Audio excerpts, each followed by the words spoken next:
Good morning po sa inyo lahat. Isa pang muli yugto na ating daily Bible blessings. Ang magat po ng ating araling ngayong umaga ay alagaan natin ang ating katawan. Alagaan natin ang ating katawan. Ito po kihambing ang physical sa spiritual. Bilang pangkalahatan, tibon dapat higit na pahalagaan ang spiritual kaysa physical.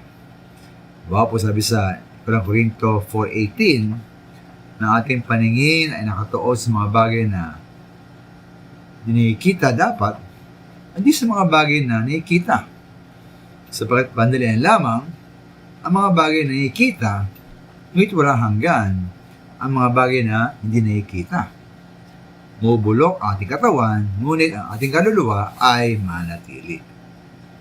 Ngunit pa hindi sabihin maminamahal ng mga katotohanan ito, ating katawan po ay walang halaga o neutral na masama.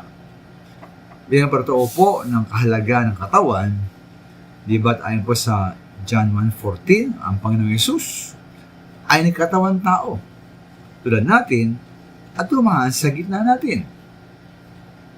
Madali po sabi sa 1 Corinto 6:19-20, poroon, di ba ninyo alam na ang inyong katawan ay templo ng Espiritu Santo na nasa inyo at pinagkaloob ng Diyos sa inyo?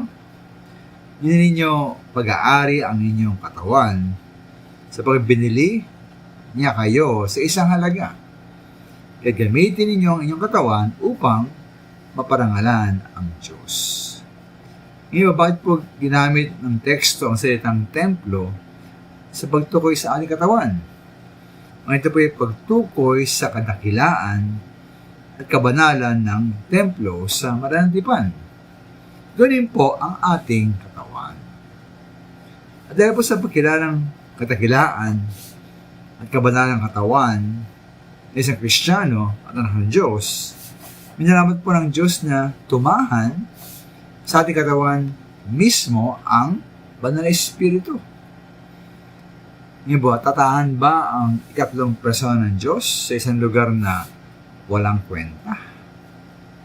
Yung maminahal, ating pong ingatan, ating po alagaan ang ating katawan. Ito po ay napakalaga sa ating Diyos at nawa po, pahalagahan din natin. Maraming salamat po.